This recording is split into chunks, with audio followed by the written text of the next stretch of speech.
ചെറുപ്പത്തിൽ സ്കൂളിൽ ചേരാൻ ചെല്ലുമ്പോൾ തൊട്ട് നമ്മൾ കാണുന്ന ഒരു കോളമുണ്ട്. നീ ഹിന്ദുവാണോ ക്രിസ്ത്യാനിയാണോ അതീ മുസ്ലിമാണോ? അന്നത് വലിയ കാര്യമായിട്ട് എടുത്തില്ല. പക്ഷെ ആ ചോദ്യം നമ്മൾ പോലും അറിയാതെ നമ്മളൊരു മതിലിന് മുന്നിൽ തുടങ്ങിയാലും ഭൂരിഭാഗം ആൾക്കാരെ പോലെ എന്റെ മാതാപിതാക്കളെ മതിലേക്ക് ഉയർത്തിയിട്ട് അപ്പുറത്തെ ആളുകളുടെ സന്തോഷവും സങ്കടവും ഒന്നും കാണാതെ ഞാൻ എന്നിലേക്ക് പോയി.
ഓഗസ്റ്റ് 13, 2018 അന്ന് ഞങ്ങളുടെ നാട്ടിലെ മഴ പെയ്തു.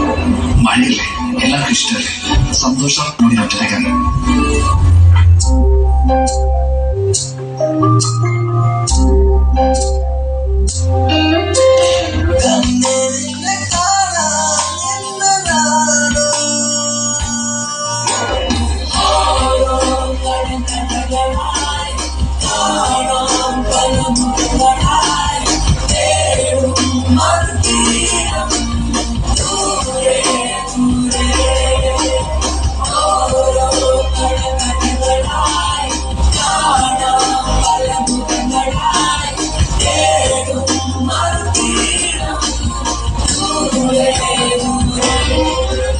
ശക്തിയോടെ വെള്ളം വീണ്ടും വരുന്നു.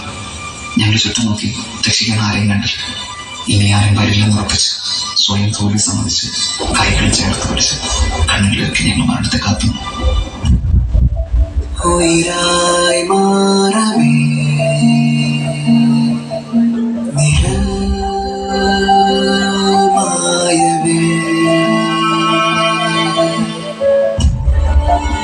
ഒരേ സ്വരം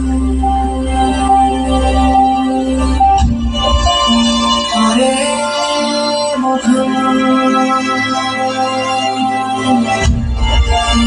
ഒരേ മനസ്സുകൾ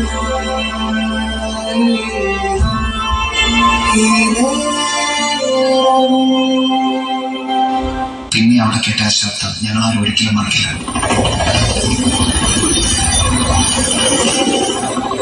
എന്നെ നേരെ നീണ്ട കൈകൾ ക്രിസ്ത്യാനിയുടെ ഹിന്ദുവിന്റെയോ മുസ്ലിമാനിയോ അല്ല, ഇടത്തിന്റെയോ മതത്തിന്റെയോ മറ്റൊരു രാഷ്ട്രീയ പാർട്ടിയുടെയോ അല്ല, മറിച്ച് മനുഷ്യൻ നിലനിൽക്കുന്ന കൈകൾ.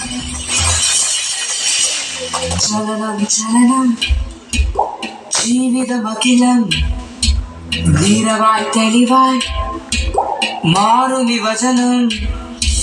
ചലനം ചലനം ജീവിതമഖിലം ധീരവായി തെളിവായി മാറും വചനം. ചിന്തിതമൊടുവിൽ വന്നിടും സത്യമായി. ചലനം ചലനം ജീവിതമഖിലം ധീരവായി തെളിവായി മാറും വചനം. ചിന്തിതമൊടുവിൽ വന്നിടും സത്യമായി.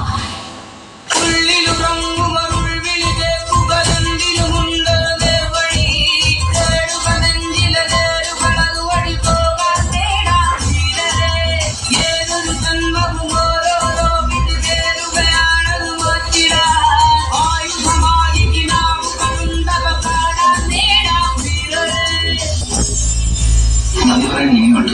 അതിർത്തികൾ നടന്നെത്തിയ സഹായങ്ങൾക്ക് 5 സ്ക്രീനുകൾ കൺട്രോൾ റൂമാണ് ഈ പുതിയ തലമുറയ്ക്ക്. കുഞ്ഞുപുഴുക്കൾ പോലും ഞങ്ങൾക്ക് വേണ്ടി പഠിച്ചുകൊണ്ട് നിങ്ങൾക്ക്. കേരളത്തിന് സ്വന്തം നാവികസേനയെ മത്സ്യത്തൊഴിലാളികൾക്ക്, മുണ്ട് മടക്കി കുത്തി മണ്ണിലിറങ്ങി മാതൃകയായ ഞങ്ങളുടെ താരങ്ങൾക്ക്, ഒപ്പം നെഞ്ചുവരിച്ചെന്ന ജില്ലാ സംസ്ഥാന ഭരണാധികാരികൾക്ക്, പോലീസിന്, പട്ടാളത്തിന്, ഫയർഫോഴ്സിന്, KSBക്ക്, മീഡിയയ്ക്ക്, പിന്നെ ഒറ്റക്കെട്ടായി ദുരിതത്തെ നേരിട്ട കേരളത്തിലെ 3.5 കോടി ജനങ്ങൾക്ക് നന്ദിയുണ്ട്.